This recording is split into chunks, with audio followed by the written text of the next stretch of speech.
ಧರ್ಮಸ್ಥಳದಲ್ಲಿ ನೂರಾರು ಶವಗಳ ಊತಿಟ್ಟಿರುವ ಪ್ರಕರಣದಲ್ಲಿ ಬಿಗ್ ಟ್ವಿಸ್ಟ್ ಇವತ್ತು ಸಿಕ್ಕಿದೆ. ಹೌದು, SIT ತಂಡ ಬೆಳ್ಳಂಬೆಳಗ್ಗೆ ದೂರುದಾರ ಅನಾಮಧೇಯ ವ್ಯಕ್ತಿಯನ್ನು ಸ್ಪಾಟ್ ನಂಬರ್ 6ಕ್ಕೆ ಕರ್ಕೊಂಬಂದು ಇವತ್ತು ಶವಗಳನ್ನು ತೆಗೆಯುವಂತಹ ಕೆಲಸ ನಡೆಸ್ತಾ ಇದ್ರು.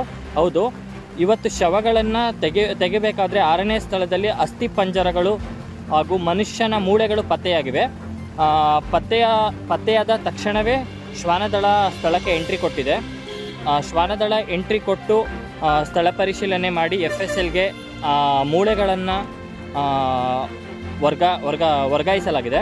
ಹೌದು, ಈಗ ಅತಿ ಹೆಚ್ಚು ಧರ್ಮಸ್ಥಳದಲ್ಲಿ ಮಳೆ ಬರ್ತಿರುವ ಕಾರಣ ಶೆಡ್ ವ್ಯವಸ್ಥೆ ಮಾಡಲಾಗ್ತಾ ಇದೆ ಅಂತ ತಿಳಿದು ಬರ್ತಾ ಇದೆ.